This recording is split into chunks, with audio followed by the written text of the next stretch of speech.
জান্নাতে যাওয়ার রাস্তাই হইল নেক আমল। আখিরাতের ময়দানে যদি কেউ যদি শুধু ফরজ এবং ওয়াজিব থাকেন, সুন্নত না থাকে, আর ফরজ আদায় করতে গিয়ে অনেক অনেক ফরজ যদি লঙ্ঘন হয়ে থাকে দুনিয়ার ময়দানে, দুনিয়ার জমিনে, তাহলে আখিরাতের ময়দানে আল্লাহ রাব্বুল আলামিন এক রাকাত ফরজের বিনিময়ে আল্লাহ ফেরেশতাকে বলবেন, দেখো তার কোন সুন্নত আমল আছে কি, সুন্নত নামাজ আছে কি। যদি 70টি সুন্নত তার থাকে, তাহলে একটি রাকাত যে ফরজ সে ছুটে গিয়েছে তার, অর্থাৎ মনে করেন ফজরের 2 রাকাত সুন্নত, 2 রাকাত ফরজ, ফজর নামাজ সে পড়তেই পারলো না, সে ঘুম থেকে উঠলো না, আল্লাহ রাব্বুল আলামিন বলবেন যে ফজরের যে 2 রাকাত ফরজ আছে, ওই 2 রাকাতের এক এক রাকাতের ফরজের ঘাটতি তুমি পূরণ করো, তার দেখো জীবনে সুন্নত 70টি আছে কি, সুন্নত 70 রাকাত আছে কি। যদি সুন্নত 70 রাকাত থাকে, তাহলে ফজরের 1 রাকাত ফরজের ঘাটতি পূরণ হইল।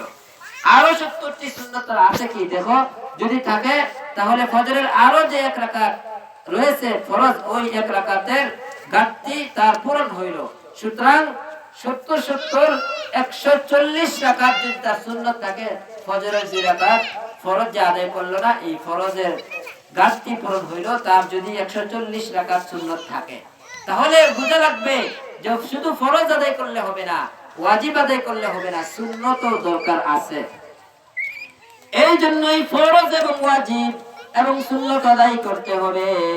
আল্লাহর নবীকে যদি ভালোবাসতে হয়, ফরজ এবং ওয়াজিব এবং সুন্নত নফল আদায় করতে হবে। আল্লাহর নবীর সুন্নত যদি আমরা ছেড়ে দেই আর নিজেকে যদি আশিকে রাসূল দাবি করি, তাহলে এই আশিকে রাসূল দাবি করার কোনো মানে হয় না। আল্লাহর নবী সাল্লাল্লাহু আলাইহি ওয়াসাল্লামকে ভালোবাসতে হবে। আল্লাহর নবীকে ভালোবাসার কথা আল্লাহ রাব্বুল আলামিন নিজেই বলছেন, قل إن كنتم تحبون الله فاتبعوني يحببكم الله ويغفر لكم ذنوبكم والله غفور رحيم قل إن كنتم تحبون الله আল্লাহ বলছেন, যদি তোমরা আল্লাহকে ভালোবাসতে চাও, ফাত্তাবিউনি ইউহিব্বুকুমুল্লাহ। কুল ইন কুনতুম তুহিব্বুনাল্লাহ, আল্লাহকে যদি ভালোবাসতে চাও, ফাত্তাবিউনি, আল্লাহর নবীকে ভালোবাসো। আল্লাহ রাব্বুল আলামিন এই কথা নবীকে বলছেন, হে নবীজি, আপনি আপনার উম্মতদেরকে জানিয়ে দিন, কুল, আপনি বলে দিন, ইন কুনতুম তুহিব্বুনাল্লাহ, যদি আল্লাহকে ভালোবাসতে চাও, ফাত্তাবিউনি, আমি নবীকে তোমরা অনুসরণ করো, অনুকরণ করো। যদি অনুকরণ আমি নবীকে করো, ইউহিব্বুকুমুল্লাহ, আল্লাহর ভালোবাসা পেয়ে যাইবা, আল্লাহর ভালোবাসা পেয়ে যাইবা যদি নবীকে অনুসরণ করো। ওয়া ইয়াগফির লাকুম যুনুবাকুম, একটি ফায়দা হইল, যদি কেউ নবীকে অনুসরণ করে, তার প্রথম ফায়দা হইল আল্লাহর ভালোবাসা সে পেয়ে যাইবে। তারপরে দ্বিতীয় ফায়দা হইল ওয়া ইয়াগফির লাকুম যুনুবাকুম, তার গুনাহ যে আছে তার গুনাহগুলা ক্ষমা করে দেওয়া হবে। আল্লাহ রাব্বুল আলামিন গুনাহ ক্ষমা করে দিবেন। ওয়া ইয়াগফির লাকুম যুনুবাকুম ওয়াল্লাহু গফুরুর রহিম, আল্লাহ রাব্বুল আলামিন গফুর অর্থাৎ ক্ষমা করনেওয়ালা, রহিম রহম করনেওয়ালা। তাহলে আল্লাহর নবীকে ভালোবাসলে আল্লাহ রাব্বুল আলামিন গুনাহ ক্ষমা করে দিবেন, ওয়াগফির লাকুম যুনুবাকুম, আর আল্লাহ ভালোবাসবেন। তাহলে নবীকে ভালোবাসতে হবে। নবীকে কেন ভালোবাসবো? নবীজির কি কি কোয়ালিটি রয়েছে, কি কি গুণ রয়েছে? নবীজির অনেক অনেক গুণ রয়েছে। নবীর গুণ গিয়ে শেষ করা যাবে না, এত অসংখ্য অগণিত গুণ রয়েছে। আমরা দুনিয়াতে কাউকে কেউ যদি ভালোবাসি, তাহলে 4টি গুণ লক্ষ্য করি: জামাল, কামাল, নওয়াল, কারাবাত। 4টি গুণ থেকে একটি গুণ হইলেও তালাশ করি আমরা। জামাল অর্থাৎ সৌন্দর্য, কামাল অর্থাৎ তার গুণাবলী, নওয়াল, কারাবাত। নওয়াল মানে তার অলৌকিকতা, কারাবাত তার মানে আত্মীয়তা। তাহলে প্রথম হইল হাসান, জামাল অর্থাৎ সৌন্দর্যের কারণে যদি কেউ ভালোবাসে, তাহলে আল্লাহর নবীকে অবশ্যই ভালোবাসতে হবে।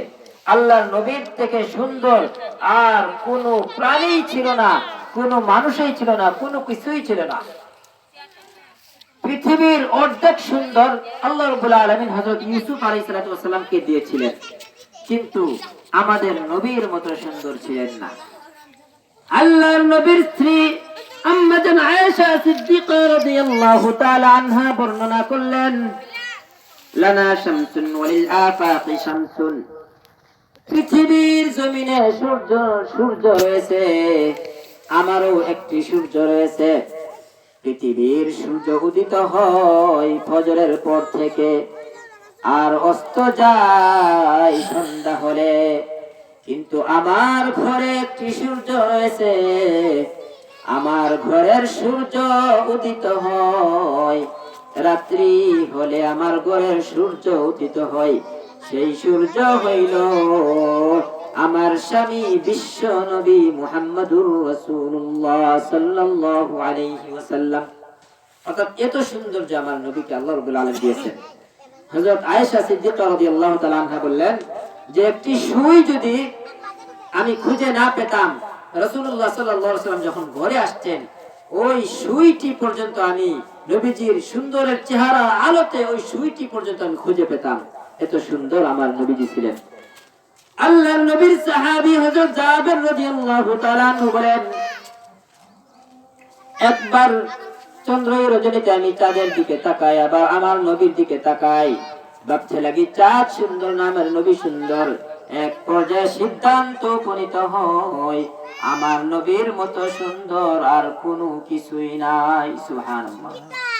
জামাল কামাল, কামাল মানে গুণাবলী, নবীজির যে আখলাক চরিত্র গুণাবলী, অসংখ্য গণিত আখলাক চরিত্র গুণাবলী রয়েছে।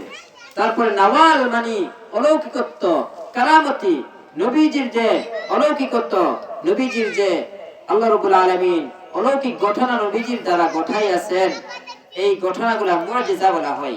ওই ঘটনাগুলা নবীজি, এই ঘটনা ফলো করলেই নবীজিকে ভালোবাসতে হয়। তারপরে কারাবাত, আত্মীয়তা, মুমিনদের একমাত্র আত্মীয়তা, একমাত্র দরদি আমাদের নবী ছাড়া আর কেউ মুমিনদের জন্য দরদি নয়। মুমিন, খ্রিস্টান, ইহুদি সকলের জন্য আমার নবীজি রহমত। আল্লাহ রাব্বুল আলামিন অন্য আয়াতের মধ্যে বলেন, ওয়ামা আরসালনাকা ইল্লা রাহমাতাল লিল আলামিন। মাইক্রো সাউন্ড নাই, মাইক্রো বারদার হে শব্দ যায় না, মাইক্রো কোনো সাউন্ড নাই। কারেন্ট গেছে না, কারেন্ট নিয়ে গেছে না, কারেন্ট লেগে কি